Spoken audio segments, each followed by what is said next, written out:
Sige, Ma'am Cristel, number 1, 5 plus 3. 8. Very good. Okay, arita sa Ma'am Christy, negative 5 plus negative 3.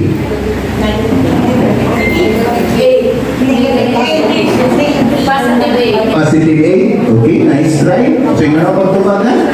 Ay, inapubuhan mo rin. Or, ay, wait, sa'yo. Ang gamita is, nice try. Nice try. Nice try. Anyone?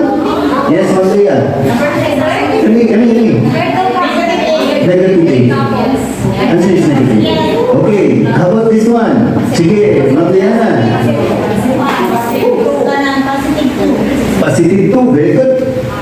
Last one. Sige. Negative 2. Okay. So, rest mong iyo, dili ka ng bright naman. So, katong naka-answer bright naman. So, kung sa'yo mong ibati kung mga kabawan na yung ating mong answer. Sige. At kung wala ka sa answer, o nag-ibo, ano nga ng answer? Kung sa'yo mong ibati, hadlo kang tao. Exactly. Mo na yung ibati sa iyong bata. Nasaktan ninyo? Hindi mo na itong gibuhat sa room. Uy, pero nindot na. Actually, nindot na.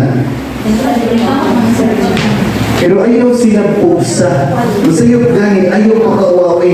Kay dili lagitan ng bright sa man. So, ang imo lang isulti ko man. Okay, so may naka-answer na iwa. Kinsa tong wala ka-anser. Isang kamot. May isa ng bata, anis mo na sila. Mingon din ko, niya ganahan mo makabaw, yun sa ni. Pag nga ng suhol, ganahan tanan makabaw, yun sa na. Right, magic ba? Kita mo magic. No? Kita mo magic, no? Isa di ta magician, ganahan na makabaw, yun sa kadunya, no? Lagi sa kadunya. So, kung mag-ingani ka, dahil na imong gipakita, dahil na naka-answer, labi na na classmate niya maka-answer. Kung wala naka-answer, ako sa ganina, ang iyong gibati kahadlo. Pero samtang na naka-answer, may ka, lagyan sa kanan niya, no? Di ba napukaw yung curiosity? Di mo din itong sakyan. So, ganun mo kabaw, yun sa